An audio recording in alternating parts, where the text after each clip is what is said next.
to the Nick and Co. Show, the greatest sports show in the world. Well, maybe it's the greatest sports show in the world by a guy named Nick. We're not sure. Don't quote us. Find us at Nick and Co. Show and at the BLPA on all social channels. Find Nick. Why the hell would you want to do that? At Nicker Jones on Twitter and at the Nicker Jones on Instagram. Want to help support the BLPA and the show? Give us your money at patreon.com/Beer League Inc. Let's go. Let's go. Liz. What are you saying? Let's go? Yeah. Let's go. Let's go. Good week, everybody. Good week. I hope everyone has had a great couple weeks since we've last been on. I am doing fantastic. You just heard my little guy, Cooper. I missed the shit out of him. But hey, you know what? Hey, here's the deal. Being on the road in an RV is not really that fun when there's no hockey tournaments to do. But being on the road in an RV when there are hockey tournaments and or other events to do is fucking fantastic. And let me tell you, we had the Oklahoma City draft experience this past weekend. And it was, dare I say, electric. It was absolutely incredible. More than anything that I could have ever hoped and imagined for my hometown. And I am super stoked that we got to do it. And it was so fun. But it didn't come without its challenges. Even outside of COVID and that stuff, there were other challenges. We'll talk about that today. I had to make the toughest decision, the toughest call that I've ever had to make at any draft tournament, the toughest call that I've had to make at any event that I've ever ran for this event. It sucked. It was something that I fretted about, I worried about, it sucked. It was a bad decision, but we made it, and we made the best decision we could. But it was the hardest decision I've ever had to make since I started doing sports, hockey, adult athletic type events. And I'll tell you what that is later, but you got to listen. We'll answer some questions. I have some more questions to answer from people about the DEX Express, and just a couple of these questions are actually just about what I do in general. So that's kind of rad. We'll get to that. We'll talk about some NHL hockey. Obviously, the NHL playoffs are here. The eventual Stanley Cup winners are down 3-2 right now to the Dallas Stars. Yes, I'm talking about the Calgary Flames, but you know what? Every championship team has to face adversity to come out on top, because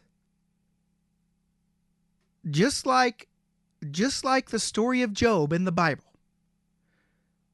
you have to know what it is to have a shitty time to know just how good it is to have a good time. And that's what the eventual Stanley Cup champions are going through right now. They're down 3-2 to Dallas. We'll talk more about that, talk about Tuukka Rask leaving and all the boneheads that are giving him shit about it. And in the new thing, getting some interviews in, I met a girl at the Oklahoma City draft experience, and this is how I met her. She is dating one of the ringers that was in the tournament. Damn good hockey player. But the introduction of myself to her was simple. She said, "Do you know what causes hangovers?" And of course, I'm smart as fuck. Of course I do. And with all the knowledge that I have in my head, I said, drinking too much alcohol, which is true. But she went further. Because, you know why? Because she's a scientist. Not a self-proclaimed scientist like I am. And I am a scientist, don't get me wrong. But she actually paid a lot of money to go to school to get that degree, just to rub it in the faces of us people that are just really fucking good at science, like myself. But she is studying the effects of hangovers and how to cure hangovers, how to keep from getting hangovers. And she wanted to talk about that because we were at an event where there was bound to be a lot of goddamn hangovers. But because I was not in a state to discuss this, I was in a state of getting to a point where I was probably going to be hungover. I said, hold up. This is something we got to talk about on the podcast. So we're going to have Melanie Kelly on today. That's Melanie with an I, no E. So it looks like Melanie, but it is Melanie. And she's going to come on and we're going to talk about, hangovers and getting drunk and, how it's actually viewed in a medical sense and not just by a group of hockey players that drink too much and are like, this hangover sucks. We're going to see if there is an actual way to avoid those hangovers and avoid them in a way that doesn't mean we just stop drinking, but if there's some kind of process, pre-game drinking, post, if there's some kind of process that we can do, some routine that we as adult athletes in air quotes, of course, is out there to help us mitigate the effects of a hangover, or maybe, who knows, eradicate hangovers altogether. That's the dream, my friends, but we've talked about this many times before. Science is incredible. Science is great. Science is the path forward in everything. All the great things that science have done, though. All the great things. Polio vaccine.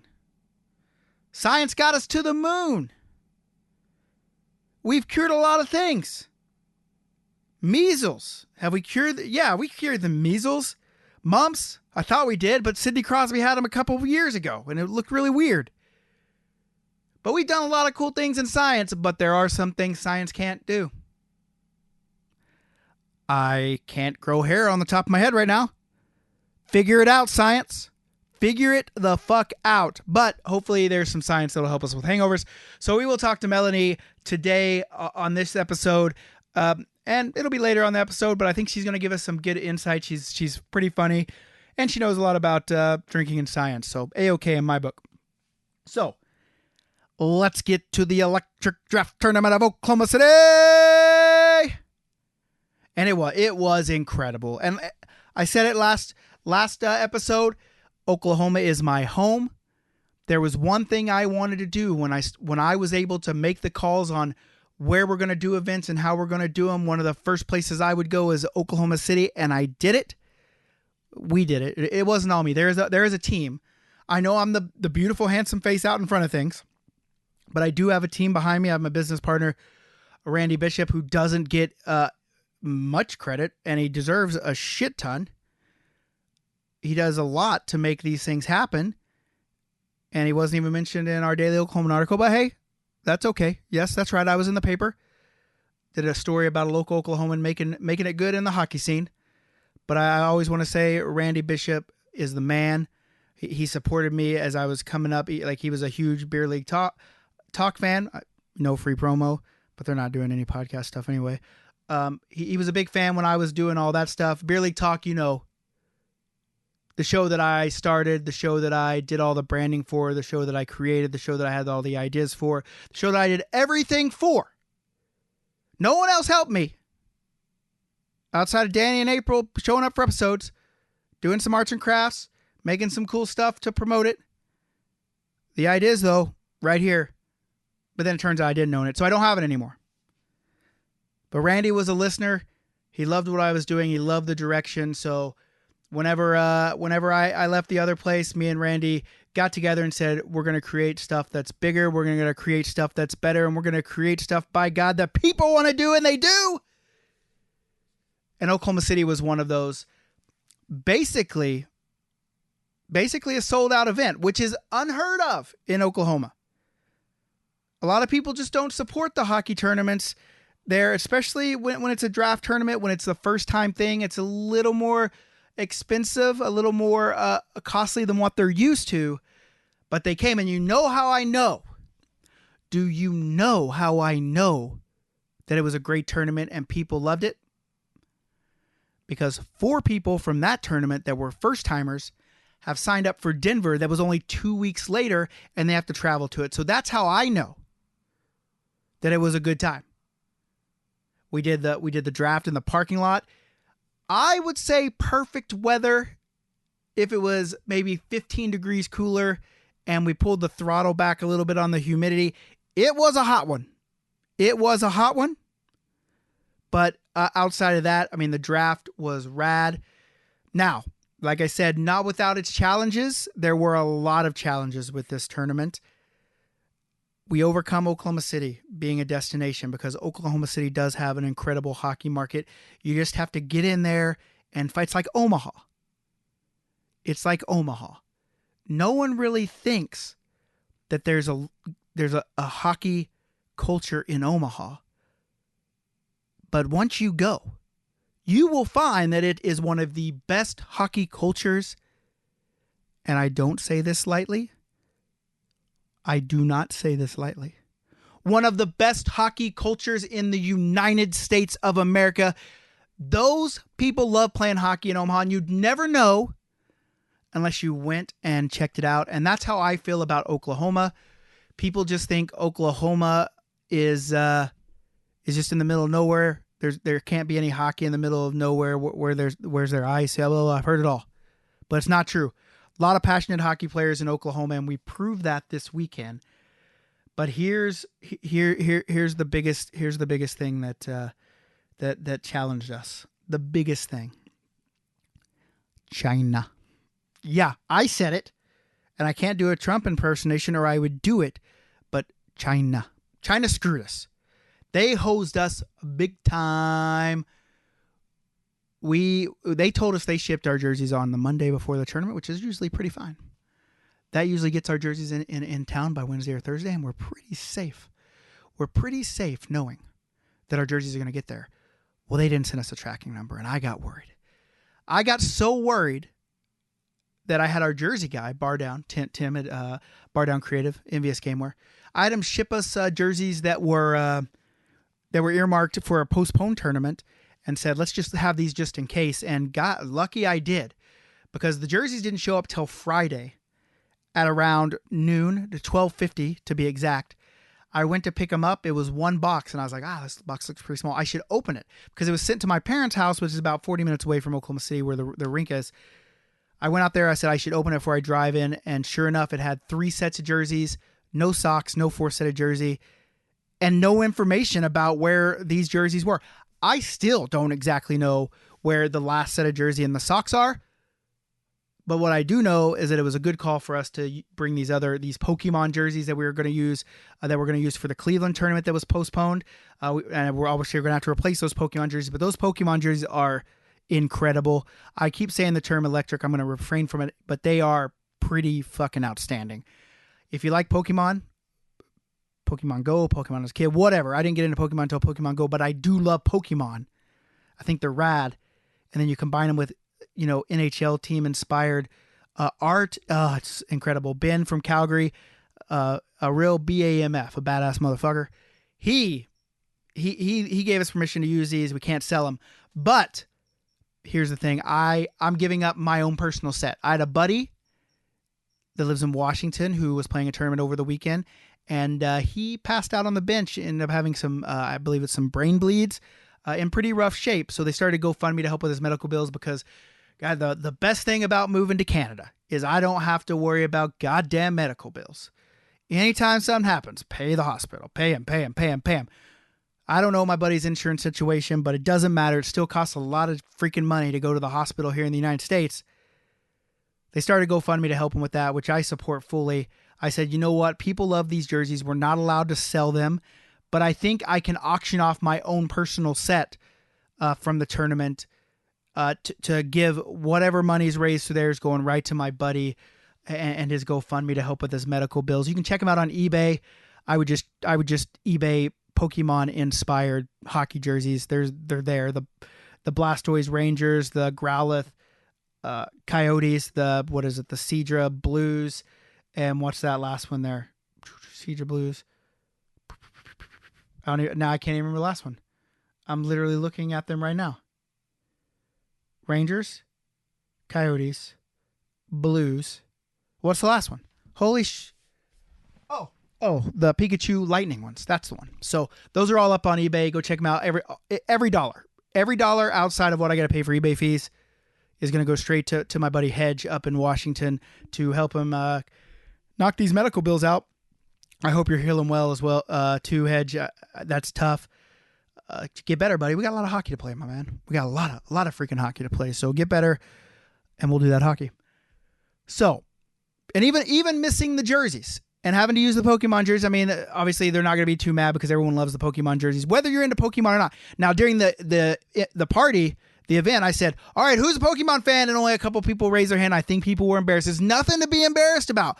People love Pokemon. I saw idiots playing Pokemon just walking up into random people's yards up to their door to catch whatever. You don't have to be embarrassed about that. I'm not going to make fun of you. But they are rad, even if you don't like Pokemon. Even with that, even with being the first time in Oklahoma City, even with that, still not the hardest thing I've ever had to do in a draft experience or any event for that matter. And I'm going to tell you about that. So we have a lot of shit going on in this world right now, a lot of it, and it's crazy having to plan. I mean, we are very blessed that we have a crew working our tournaments that is willing to put in the time and the effort to do these events in a safe manner. I mean, other companies, other tournament providers are just saying, nah, we can't do them. It's not safe. We can't do them. They won't let us.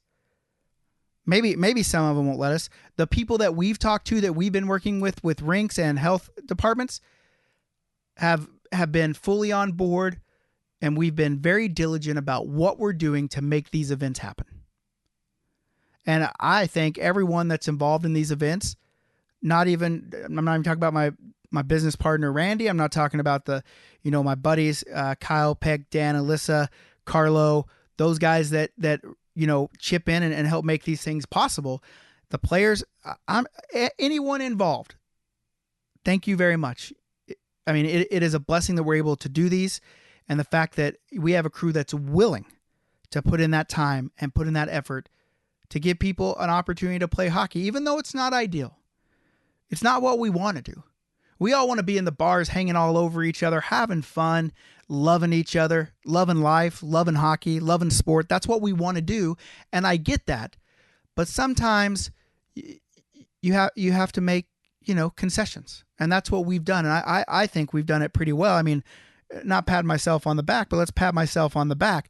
We've knocked it out of the park the last couple events, just making sure that everyone's staying apart, and the risk is always there.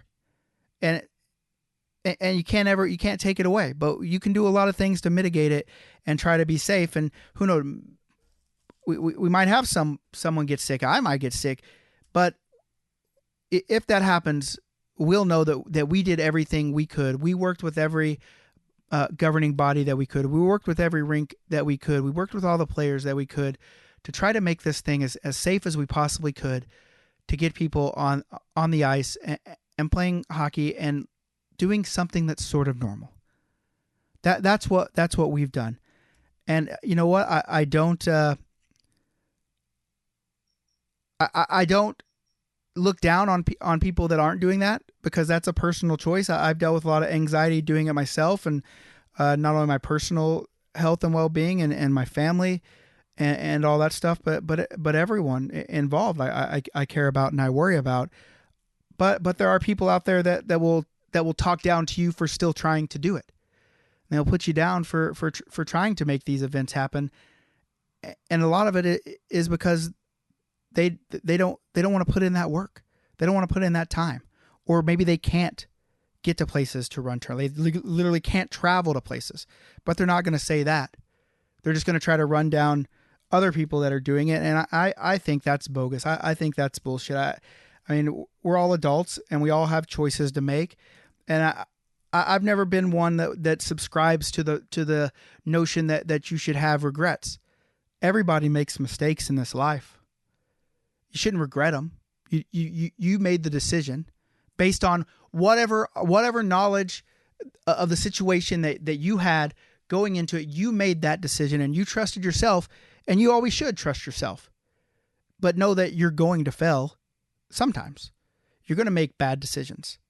You shouldn't regret it. You should learn from it. You should move on. You should use that as an experience, as part of your knowledge of situations when you make decisions going forward. But don't let people talk down to you for making those decisions, especially when you know in your heart that you've tried everything you can to abide by the rules, to make it safe, and you know in your heart that you care about all the people that are here and you wouldn't want anything to happen to them, just like you wouldn't want anything to happen to you or your family. Okay, off my soapbox. Hardest call I've ever had to make in any kind of draft experience tournament event that I put on. So I was talking about Omaha earlier. Omaha. And they have a huge hockey culture, and it's just different. They play together. They mix and mingle. They play a lot of hockey, tournaments, pickups, leagues, everything. They're on the ice with each other, different, each other one night, and then the next they're with another group, and blah, blah, blah, blah, blah, blah, blah. Nonetheless, they had a tournament the weekend before Oklahoma City tournament, and I started to hear a few grumblings about an outbreak, and you know what? I'm not, like I said, I don't look down on anyone, especially people that catch this. But you could look on some of these guys' pictures of the tournaments, and they definitely were not practicing social distancing. They were loving on each other in the bar in Grover, and that's okay. I think I put it, they were assholes to elbows to each other in Grover. That's their hockey culture, right? That's how they do things. And sometimes, drunk people get carried away. I mean, we've all fell victim to that for sure.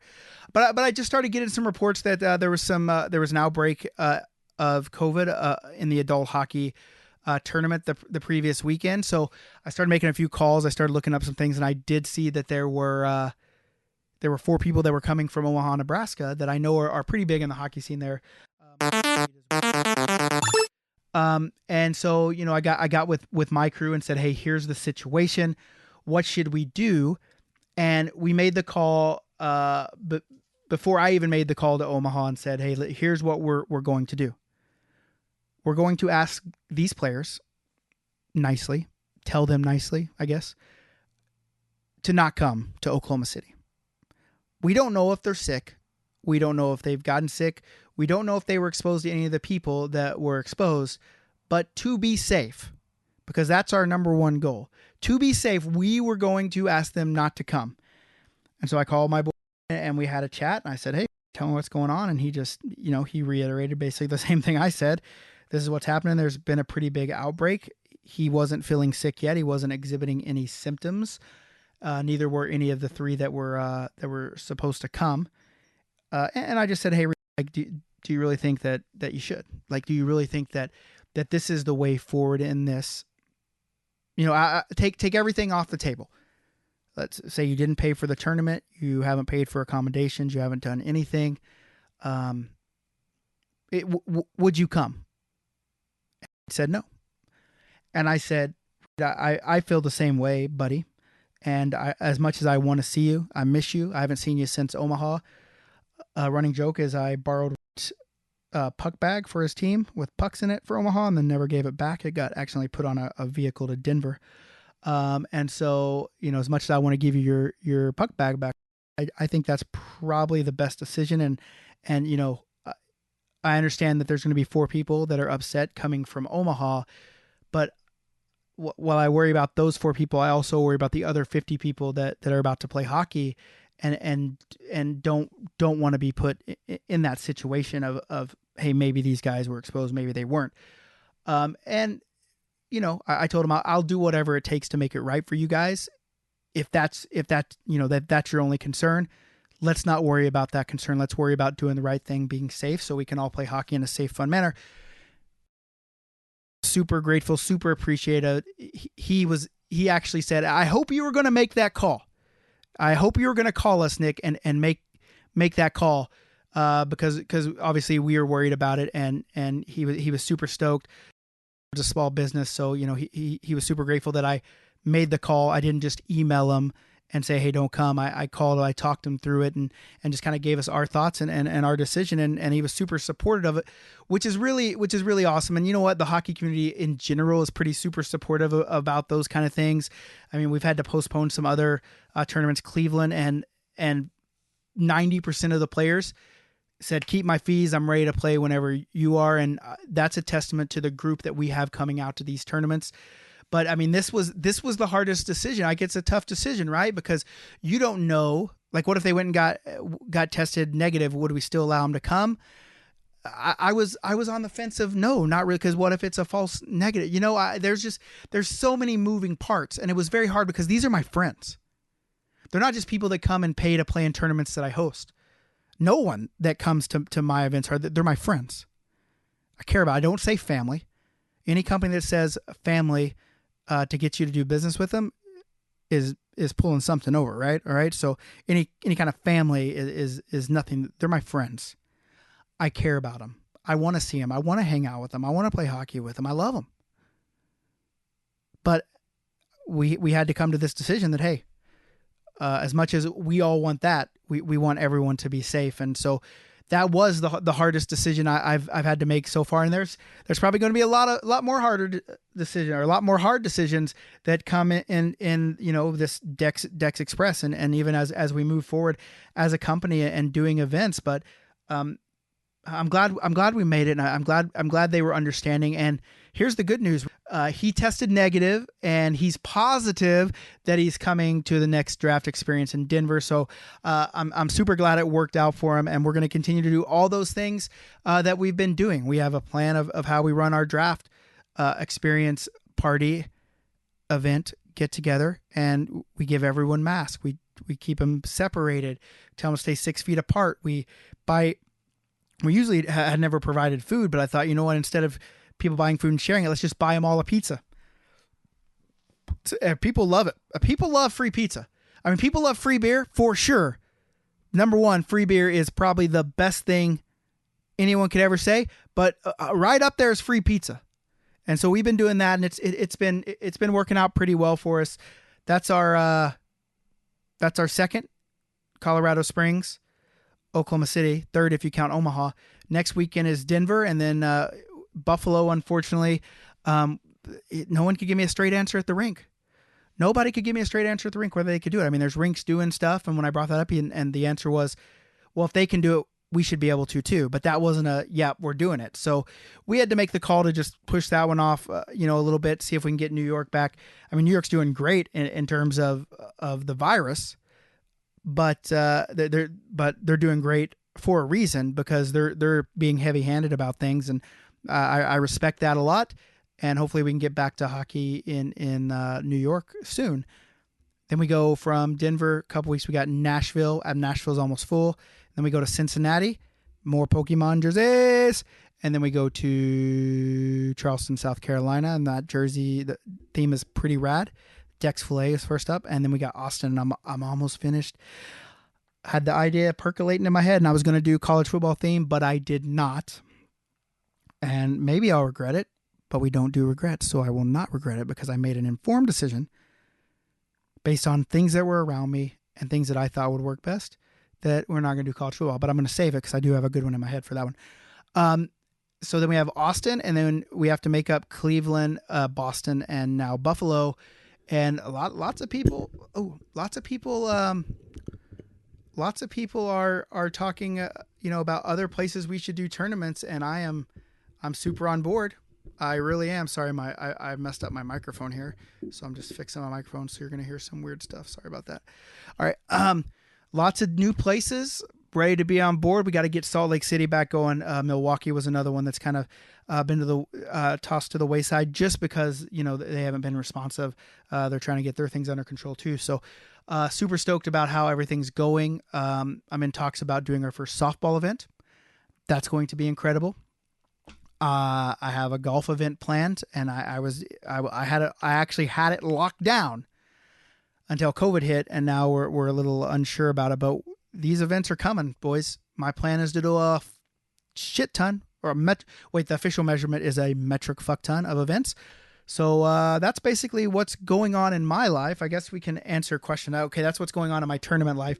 A lot of other things going on in life, rolling around the world in an RV.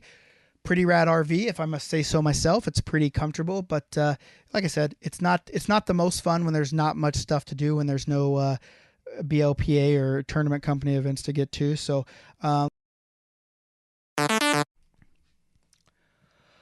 all right, first question. Nick, how do you guys choose goalies for the draft experience events? I registered as a goalie, but I was not able to make the cut, so just wanting a little more clarification. I don't know if you want me to tell you your name, but I talked about the hardest thing that I ever have to do in these kind of things earlier. The second hardest thing is goalies. And you know what? In my hockey playing career or hockey media career, it's always kind of been a running joke, a gag. I don't know. It's always been a headbutt at Nick versus the goalies, and really it's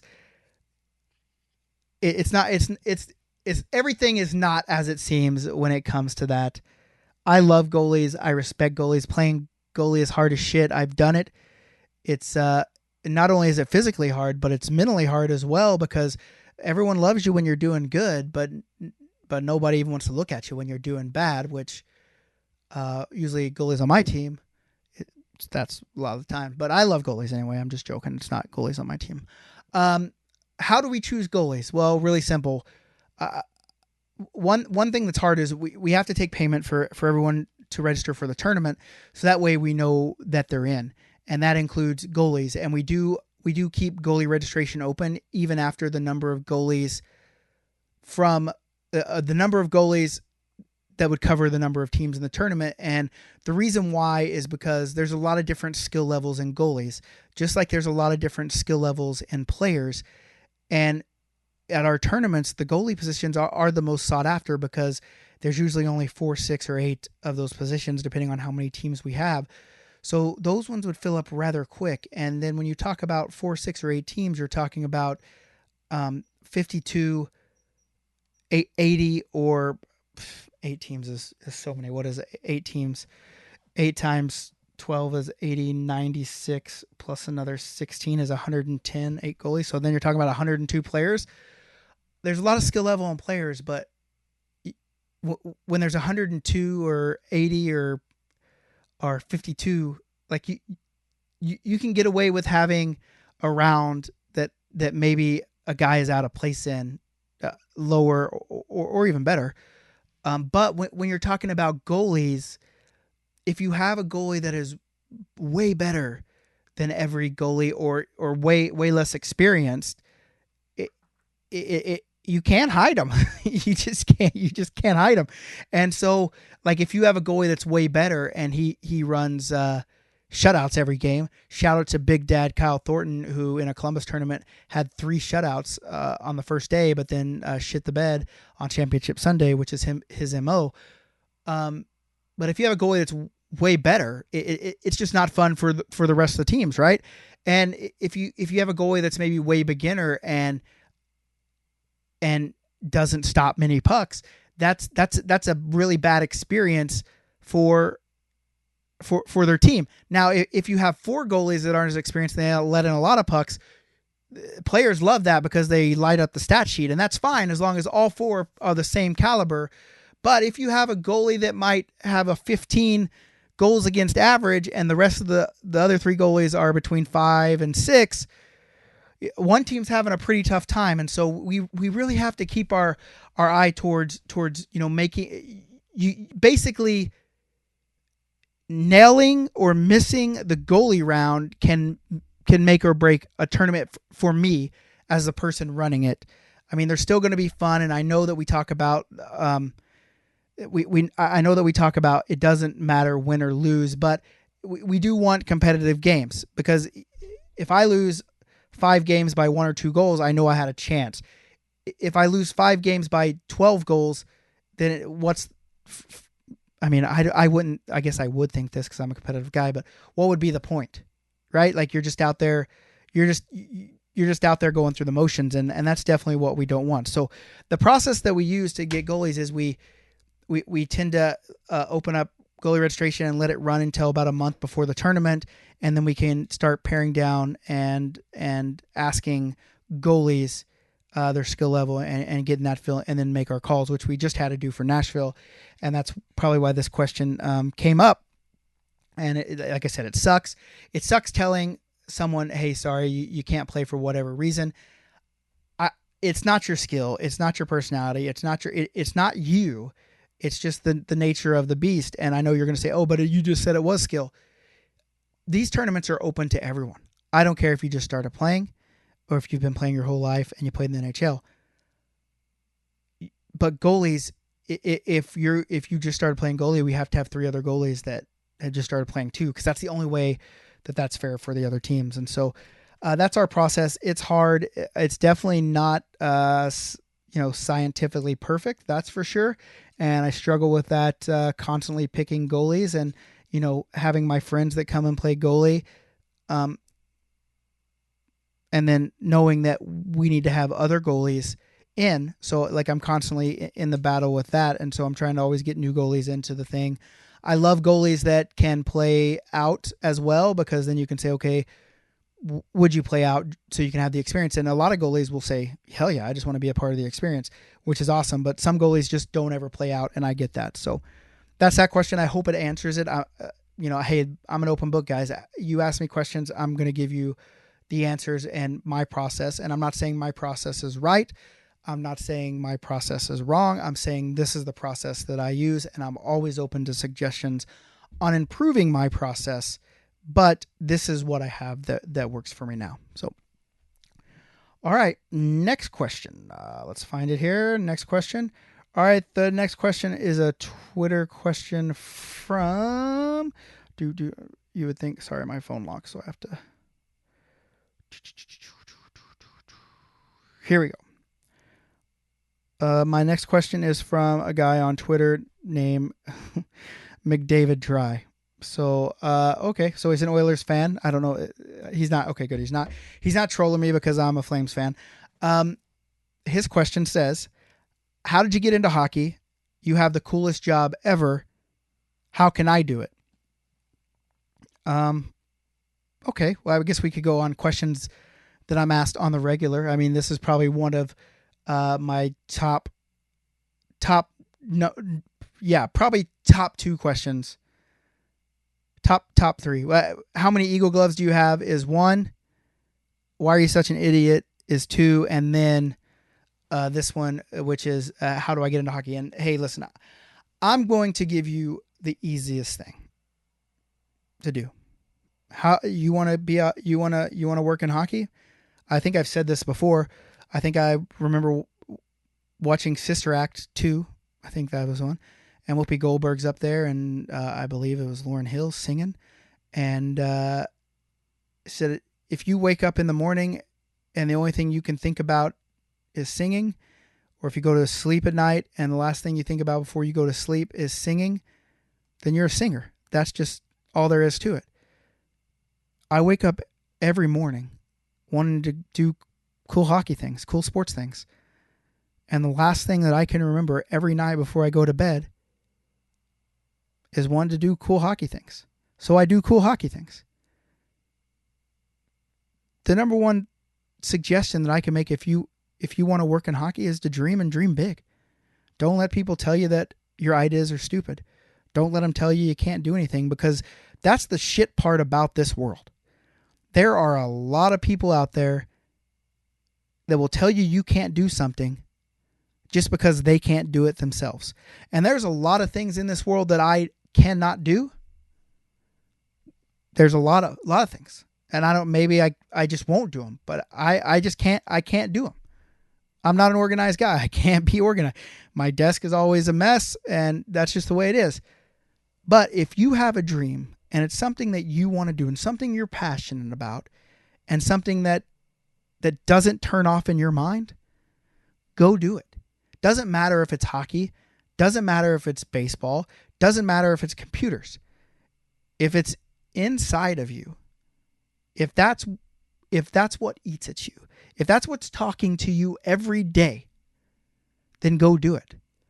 Because it talks to me every day. I can't turn. You can ask my friends. They haven't even processed one idea I have before I'm on to the next one. I just love doing this stuff. It's my calling. It's my passion. I have a million ideas that I want to do. My problem is I don't have enough time. I need more time. Can someone get passionate about creating more time? I would be forever in your debt. But how did I get into it? I just started playing hockey, and that's when the itch started. I said I want to. I was tired of just playing hockey on Sundays. That was our league in Oklahoma City. It was just Sundays. So I started another night league, and then I got tired of only playing hockey in Oklahoma, and I said I want to create a team, and I want to travel to places and play, and I did that. And then I said, you know what? We're traveling to all these places. We made so many friends. Why don't I host a tournament in Oklahoma City, and then they can come and play with us? And we did. And then I left Oklahoma because because my wife got tired of tornadoes. That's the 100% God honest truth. I would have stayed in Oklahoma and chased this dream, and I would have ran. But everything in this world happens for a reason, and that's true. I mean, it does. It happens. And I look back at my life and I say, okay, well, I would probably never be here if certain things, that if I didn't get in a car wreck and my first wife passed away, I would have never met my current wife.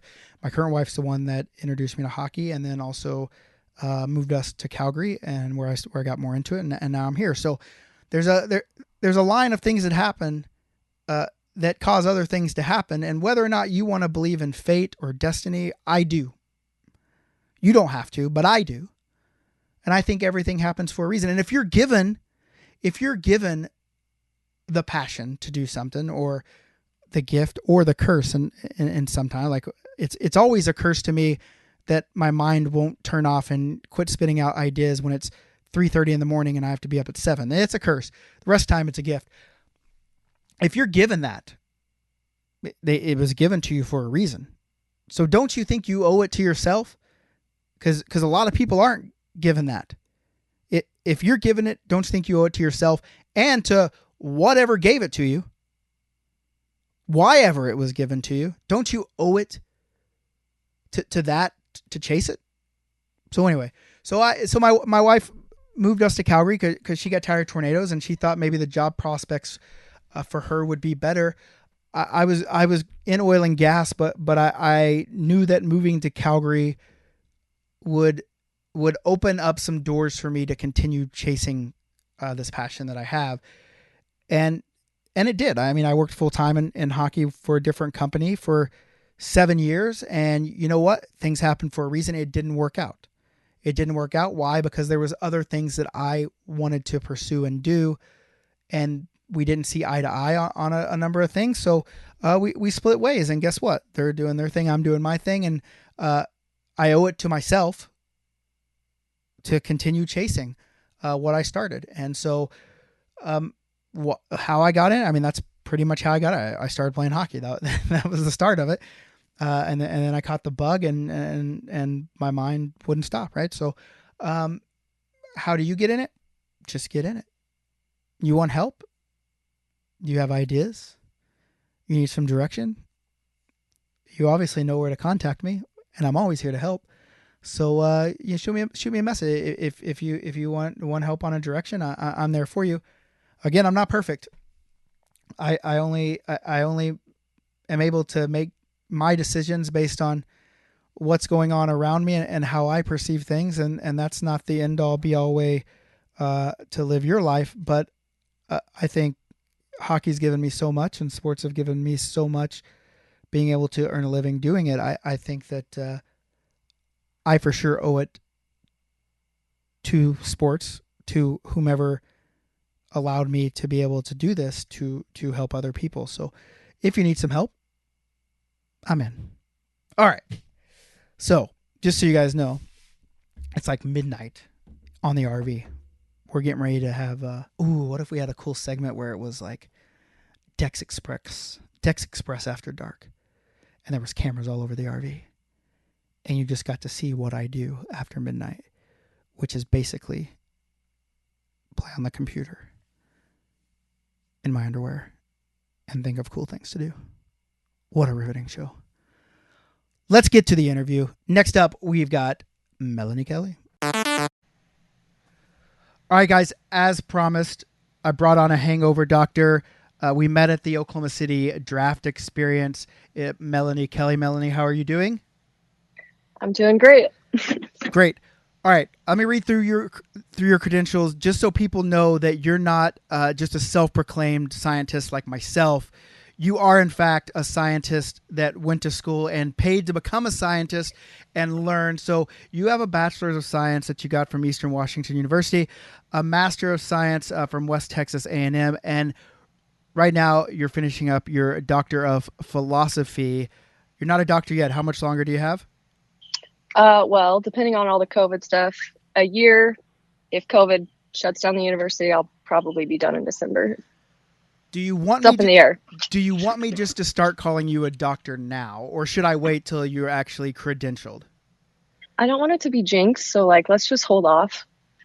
If I don't graduate, I'm going to blame you if you call me doctor. Well, I mean, I want to be honest. I've learned in life that you can claim anything at all. And if no one disputes it, then it just is. This is the greatest sports show in the history of history. No one's ever said, no, it's not. So it just is. So I could be a doctor until someone says, you're not really a doctor, are you? But if they never do. I mean, you could get a certificate online, I bet. Oh, I would just color one myself. It would be very, very cool. So anyway, congratulations on only having 1 year left until you are an official doctor. I'm reading through your CV here that you sent me when I asked you for your credentials, and I'm seeing a lot of studies on hangovers, which is why you're on. But I have to ask, I see physiological changes when exercising with an alcohol hangover, the effects of alcohol hangover on kidney damage during exercise, gastrointestinal distress following a marathon. There's more hangovers for changes when exercising, I already said that one. Effects of alcohol on physiological measures during. Do you have a problem with hangovers, Melanie?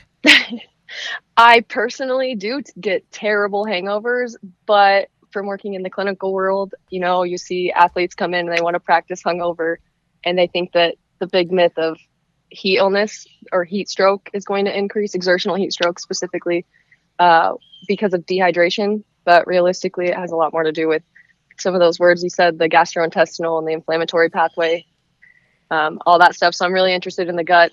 And now, obviously, hangover, there's a gap. We don't really know what happens when you exercise with a hangover. People just assume it's dehydration that increases your risk of heat stroke. And even causes the hangovers, as in our conversation, in our conversation is how we started. Even though I did say that you asked me about a hangover and I said getting drunk, silly, because I'm the smartest guy in the world.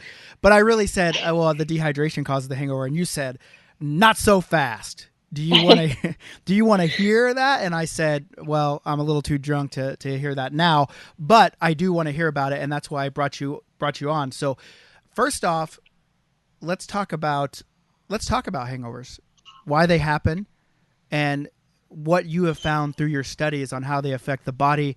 Not only when you just wake up the next morning and you're like, holy shit, I need to wear sunglasses and drink a lot of Gatorade, but how they affect you in that whole day. So this is where you take the floor and tell me about hangovers. All right. So I guess I'll preface it with all those studies that you're reading and the titles. I haven't actually done the alcohol hangover studies. I've just done I would call it a passion trap. I've done all the reading and I'm staying up to date on the literature. I've got the IRB approval to do the study. Right now, it's just a matter of, getting the COVID safety procedures taken care of. So I will be doing hangover research in the future. Haven't done it yet. I've gotten grants for it. But the biggest thing with hangovers is that there's not necessarily one mechanism. It's the theory behind all of the physiological processes that it can change, because when you consume alcohol, it can affect all tissues. So everything can change. That's why when you think about when you get hangovers, is one always the same? and it changes from drinking bouts, Yeah. So I guess it stopped me if I say something that doesn't make sense or I use too big of a word, because sometimes I do that. Whoa, humble brag. Hey, well, I don't even realize it sometimes. I'm just like, oh yeah, the interleukins, and people are like, I've never heard that word in my life. Gotcha. Okay, I will stop. But when I stop you, it's not because I don't. I probably understand everything. But oh yes, you're the smartest scientist in the world. I know. For my listeners, I'll stop you. That because I care about them and them understanding what's going on. But thank Absolutely. you. Hey, thank you for telling everyone that I'm a colleague, a fellow scientist. I really appreciate that. Yeah, scientists said it, so it's real. Mm-hmm. Bingo. So basically, the proposed mechanism, like overall in general, our body, this is like our short-term reaction to trying to get back to homeostasis. So what's normal? So it's a protective mechanism from the entire body to prevent injury overall. So that's why there is, sorry, my dog's going to make a loud noise and knock this table over. So basically, like, here I am after a long night of drinking and having a blast. I wake up and here I am thinking my body's just being a scumbag and wanting to, make me feel like shit for putting it through its paces. But really, my body's it's good. Trying to take care of you. Yeah, it's good guy body. It's like, hey, we want to get you back. And to get you back, we have to put you through a little pain to do it. There might be a little pettiness considering, sometimes we experience worse hangovers than other times. But at the same time, we add insult to injury when we continue to drink. True. And listen, I'm no stranger to my body trying to kill me. I'm a diabetic, and my pancreas became a scumbag a long time ago and just said, fuck it, I'm not working no mo. And so I'm used to my body trying to kill me basically every day. I guess you're a little more jaded because you have already had your body turn on you. That's an autoimmune. Your body does, reject you pretty much.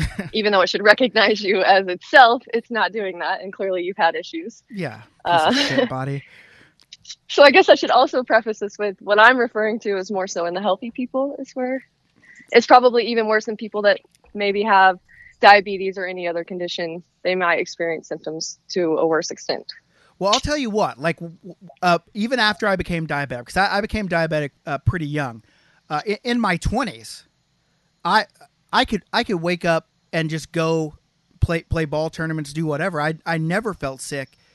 But then now in my 30s, especially my later 30s, like, I can have like 4 drinks and the next morning my gut is just like, get out of here. You're an asshole for putting all that stuff in me. So, well, like, obviously being younger helps, but like, why does it get so much worse as we get older? Like, what changes in your body? That's just kind of the aging process. Like, our body just becomes less efficient and the less that we take care of ourselves. I mean, I know people will tell you that there's like a cardioprotective factor to alcohol, but really when you look at the research, there's not a lot to support benefits of consuming alcohol. There just really isn't. Mm-hmm. So we're putting a toxin in us and our body rejects it. And that's why things like puking and, GI distress, it's a direct GI irritant. I'm going to abbreviate gastrointestinal with GI now, but it's going to be a direct GI irritant. And so the cascade of events that happen after the GI is irritated is kind of what lends to all of the symptoms that we feel. And so depending on the extent of the damage to the GI tract, that's where other symptoms arise based on severity that you may feel, I guess, so to say. So like when I get it and I said what I told you was dehydration is what leads to the hangovers, and you corrected me, of course, but okay, so why do I can feel start at the top and I can break down each one of those. Yeah, let's go, because I'm curious, like, reason I thought I was dehydrated because I wake up in the morning and I can't stop drinking water or Gatorade or whatever because that makes me feel a little bit better. So why don't we kind of go like alcohol goes into your mouth, down the old chute, and let's go there, and then we'll work back and find out why that causes what symptoms. All right, so you have your beverage. So this also plays a huge role in hangover, depending on what type of alcohol, quality, depending on clear versus dark. There's different, aging processes and whatnot that can all contribute to a hangover, but we can come back to that later. So consume your beverage. So first thing, of course, goes in your mouth. It's going to be absorbed within the GI tract. When Within the GI tract, it's going to go to the liver, and then that's where it's going to be metabolized, and then it will enter circulation, and then that's where we're going to get like that rise in our blood alcohol concentration. So we're going to get drunk based on those back processes there. There's a couple of variables that, of course, play into that: body mass, female versus male. The recommendations are 1 drink per female, and then 2 drinks per male per hour, with binge drinking being 5 or more drinks within 2 hours for a male and 4 for a female. Isn't that crazy? Gosh. Yeah, that's not much at all. No, not at all. So when you drink, with the acute alcohol intake, these effects, so on the heart, there's an increase in our like sympathetic nervous system drive. So we get like an increase in heart rate, blood pressure. We may start to sweat, have some tremors. With binge drinking, we typically have an increase in a risk for like a heart attack just because of that strain on your heart. With the thermoregulatory system, so how we regulate our body temperature, so this is another myth too, is people commonly believe like, let's drink alcohol to warm up, but in reality, we're actually lowering our body temperature when we drink. It's not until we go to bed after our peak blood alcohol concentration, or BAC, when we get a rebound hyperthermia, so we get a spike in our core temperature. The fluid electrolyte balance, so when it comes to dehydration, absolutely, alcohol can dehydrate you. If you are not hydrated when you're drinking, you're going to have a little bit less of an effect of peeing out water. It's a diuretic effect is what they call that. Let's see, immune. So with the immune system, there's also this reaction where, we have to stay in balance, and it's a regulatory cycle. So the anti and the pro-inflammatory, this is where a lot of our symptoms come from, but in relation to the GI tract, that gets out of balance on the surface level, I guess I would say, is it's out of balance and you feel like trash. Your body's trying to constantly get back to that homeostasis again. So this further promotes GI irritation and an increase in our core temperature, as well as changing our cardiovascular strain can be increased just between immune mediators that are released in response to drinking. And then we get to my favorite, the gut. Again, as soon as you consume and it starts to be absorbed, it's an irritant. So what they say, like you may have on the internet, they like to say leaky gut. So that microenvironment within your gut where that bacteria needs to stay, when the gut becomes leaky and the bacteria leaves and it can go to the bloodstream systemically, that's when we have issues and we further increase our immune response. Our heart rate may go up. So you see how it's all interrelated. It's just a combination of all of these effects, not necessarily just one. They don't all act separately. So that's when consuming alcohol. Of course, hangovers are more likely to happen if the more you drink, the less lower quality the alcohol is. Other than that, with alcohol, did I miss anything? That's just acute consumption. Next, I'll go to how that comes over to hangover. Okay, so now we've consumed it.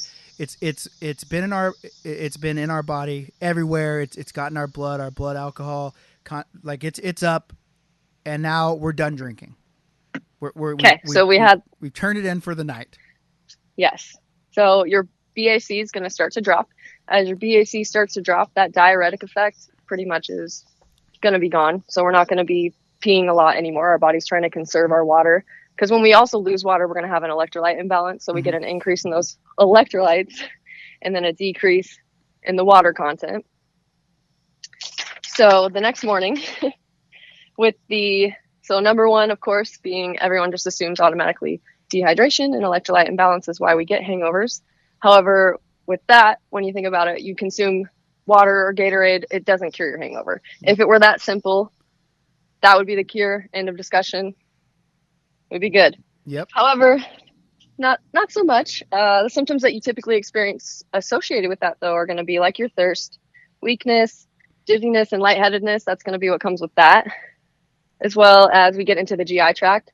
So once we're done consuming our alcohol, our GI tract's typically still irritated. So, you may wake up and common beer shits is what I always think of. You got the bubble guts. Ooh, the bubble guts. Yeah.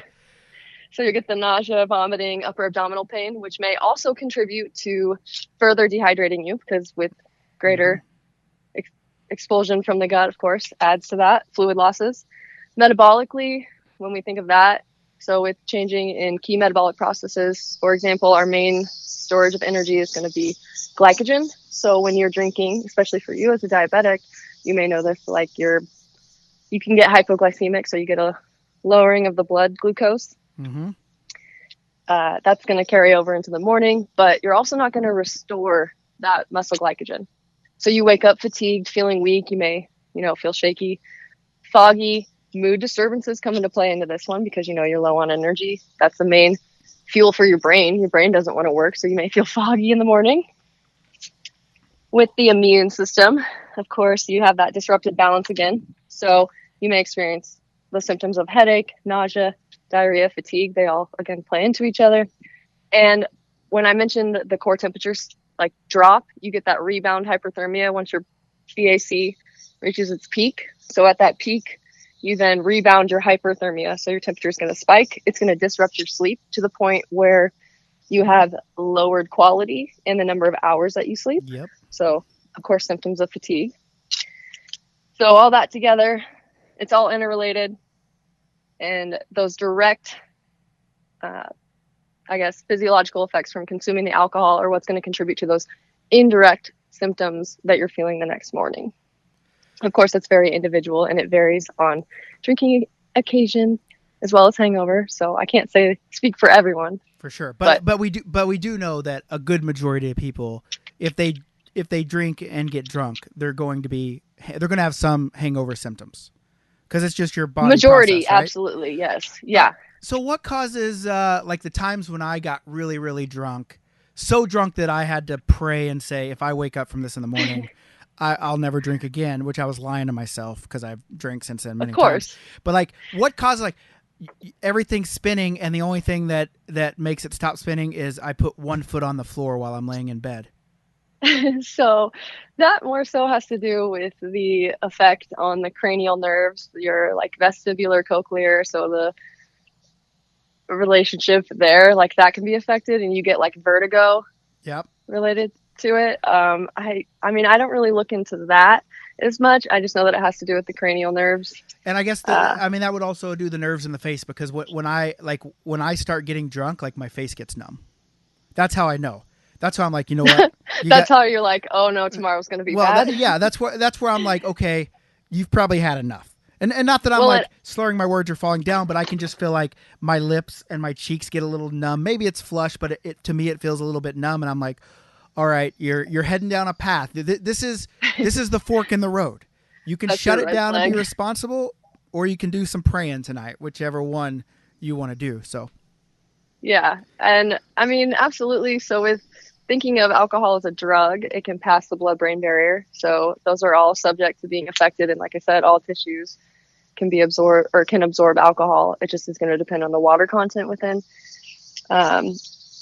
So really the brain too, when you think of it from the like sedative, hypnotic is what it would be classified. So you get that decrease in anxiety. And if we lower the inhibition of somebody in their reactions and whatnot, it's really just lowering your ability to respond. Mm-hmm. I've made a lot of bad decisions on alcohol. A lot. Well, not even like actual decision making. I mean, absolutely affects that too. But I mean, balance and coordination, all of that is going to go down too, as well as like time reaction and that. So, okay, everything. Well, let's talk about now that we kind of know what your body does, and beer leaguers may or may not be interested in this. I'm interested in it, but some beer leaguers are, hey, just tell me what will make me get less hangover, what will make me get more hangover. I know that there obviously nothing's 100%, but like you mentioned, it depends on what type of liquor you're drinking. Like what liquor is better to lessen the effects of a hangover? What liquor makes you have a worse hangover? So with the alcohol that you choose, you need to choose, I'm not going to say need. It's also, some people can drink whiskey and be totally fine. They're like, whiskey's my drink. I don't get hungover. And also, if you're an alcoholic, that's a completely different situation. I'm just talking about in the acute setting. Yeah. Most people who are alcoholics don't get hangovers.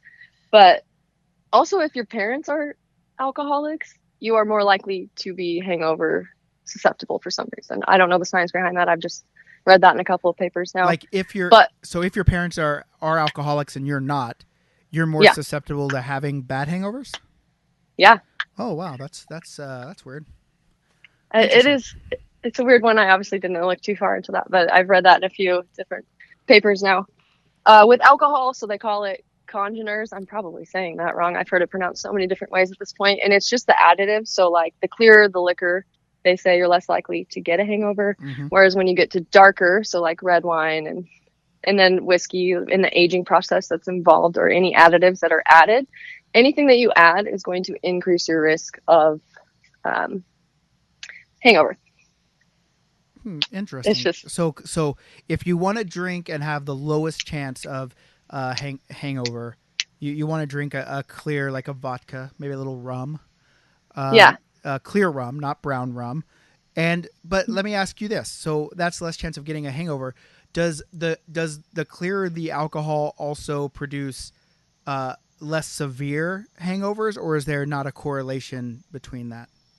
I'm not really sure on the severity. I want to say that the severity is also decreased the clearer the liquor, but it also has to do with mixing. So when you think about it from that, like you have to stick to what you're drinking. Gotcha. You shouldn't be mixing. If you're going to drink a clear, you need to stick to a clear. If you're going to drink a dark, stick to the dark. Like you shouldn't be switching back and forth. That's going to help decrease the hangover risk as well. Mm-hmm. And no monster, no Red Bull and vodkas. It doesn't matter. You drink enough Red Bull and vodkas, you're going to have a bad time the next day for sure. So when alcohol is consumed, it's absorbed through passive diffusion within the gut. So when you add in the carbonation, you're going to change the absorption rate of the alcohol. So like studies have shown when you drink it with energy drinks, you get drunk faster. I don't know if you've seen those, or even just soda instead of water, like non-carbonated beverages. Yeah. So like a Jack and Coke, you're going to get drunker quicker than just sipping on Jack. Yes. In theory. In theory, yes. So, okay. The other factor is eating. So with eating, if you don't eat before, you're going to get drunk faster. There's not anything else for your body to, be metabolizing. So your body's just going to metabolize that alcohol. So eating before and after. And my own side, future me would love to research this once I get past, the lab studies that need to be done first, is adding something to protect the gut. So it's already kind of been done with probiotic research, which I don't know which probiotic like strain specifically, but by adding something that's protective to the gut before you drink, and you probably have to supplement with probiotics for like, at least a month. It can't just be, I'm going to take this probiotic and I'm going to be good. I take Pepto pre and post drinking, and we did talk about that if you remember that. I do remember that, yes, ma'am.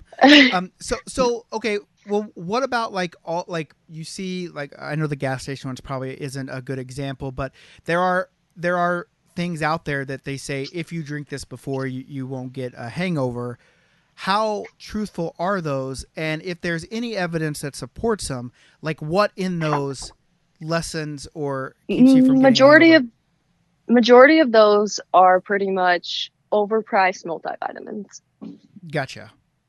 You could just go buy a multivitamin if that's the route that you want to take. There's a few things that people promote as like speeding up the metabolism, so there's less time in the liver, less damage, as well as in the gut, so then you're going to have less GI irritation. There's a lot of that, but a lot of that research has been done not in human models, or the bioavailability of whatever the supplement or drug that they're promoting hasn't fully been shown in humans, but they can show it in mouse or like mice and rats. And the media loves to just take, whatever they can find. And they're like, this study showed mixed results. And the media is like, oh, this is it. This is curing hangovers. This is the end. Good night, everybody. Hey, mice and rats have to be the healthiest thing. Like they've been cured of everything. Like there is not a disease. Seems like everything works in mice and rats. That's what I've found. Anything that I see, we've found a vaccine, works in mice and rats. Let's go. They have to be the healthiest things ever. Yeah, I mean, I wouldn't say healthiest because they are like the most abused. They have to be the most. They've been so inbred at this point True. that like they're just making knockout strains to let's just knock out Down syndrome. Let's just knock out the enzyme that metabolizes alcohol. Let's just knock it out and see where we go from there. But like in humans, we're not genetically modifying humans to be like yet. You're right. That's coming. I've seen Gattaca. I don't watch movies, so Oh, you've never seen Gattaca? Oh, I've watched it in like 8th or ninth grade, and it's about genetically, like where they can genetically engineer humans. Like, oh, you want a boy that's going to be 6'3", and then they do it, and then someone gets around that. It's nuts, and they actually literally go through, like, there's a testing, and they just have this little wand, and they press a button, and a little Q-tip pops out, and they're able to swab you and find if you are the genetically mutated person or if you're an imposter. And then, yeah, it's a whole thing. It's actually a good movie, but nonetheless, we're way off topic. We're way off topic, which is fine. It's my show. I can do whatever I want to do. But back to hangovers. Okay, so to lessen the effects, we definitely want to drink clear alcohol with no additives such as soda. I would preface that with whatever your body's used to. So I would personally recommend clear because there's going to be less additives. But if you're used to drinking red wine and you don't get a hangover, do you? I don't want to tell you to do something that. Okay. It's not a blanket statement, I guess. In theory, yes. In theory, if you want to lessen the effects of a hangover, or maybe decrease your chance of getting a hangover, you should drink a clear liquor with no additives such as soda or sugar or mixers or whatever. And it's okay. Yeah, it's okay to have additives. It's just the alcohol specifically. Gotcha. Not necessarily what's going into it. That can just make you get drunk quicker if you have carbonation versus if you don't. It's just the additive of the alcohol. Gotcha. Okay. So eat food pre and post. Eat food pre and post. Potentially, anecdotal evidence suggests that Pepto-Bismol pre and post can also help. I mean, I'm going to give it an N of 8, and these are my friends. It's worked for all of them. Hey, listen, I am no stranger to Pepto post. It's got to be the liquid. Oh yeah, no, I would just drink it straight out of the bottle. That's how I used to do it afterwards. But here's the deal. Actually, to be honest, my wife is going to listen to this, and she's going to remember this. I have to tell the story. So when we got married, the guys at my work are like, oh, well, okay, you can have off work, but we have to throw you a bachelor party, and we did drink a lot. And so I was living on Pepto-Bismol, and at this time, having a goatee was in fashion, and I'm a high fashion individual. And so my wife said that when we had the ceremony, because it was just Justice of the Peace ceremony, she looked over when we had pictures, and I had Pepto-Bismol in my goatee. And I also vomited on the way to the ceremony, and so I also had Pepto splatter on my shoes and on my black pants. And so I am no stranger to Pepto post, but I have never tried Pepto pre, and so now I think I'm going to have to try it. And if it works, we're just going to say that future Dr. Melanie is a genius. Hey, if you want to hire me as your research coordinator for the BLPA and that position opens up, I got you for the Pepto research. All right, perfect. Well, just like your research now, we'll have to go find funding and grants because BLPA doesn't have any paid spots. Oh, absolutely. So I mean, you can be that person now. Just know at this present time, it's a volunteer position. Actually, you are that position. Congratulations, you're the BLPA researcher. Oh, thank you so much. So, I'm used to the working for free and volunteer. I got this. Hey, perfect. That's what we need. Just free work everywhere. Okay, well, before we let you go, because I don't want to keep you too long, I've seen your CV. You probably have a lot of things going on today. What do you want to end this with in terms of hangovers and all that stuff? Like, what do you want to leave us beer leaguers with as the lasting impression of your work with hangovers? It's not caused by dehydration. Nailed it. So everyone out there, really be safe. You shouldn't be drinking all the time because as future Dr. Melanie said, that it is a toxin. You're poisoning your body, which, hey, sometimes you got to poison your body for fun. I get that, but let's limit the effects of it and be safe when we're doing it. Let's not, no one needs 20 drinks a night. I don't feel that they need that. Have a few drinks, have fun with your friends, and much more importantly, take care of yourself. And hey, have a good night. Hey, thank you very much for coming on, Dr. Melanie. or future Dr. Melanie, sorry. Thanks for coming on and hanging out with us. I had a blast with you at the Oklahoma City Draft Experience. Hopefully you'll come attend some more with your crew. Hopefully. Thanks so much for having me. Hey, no problem. Hey, start skating. We want you to play in one of these soon. Okay, let me get right on that. All right. Thanks, Melanie. You have a good one. You too.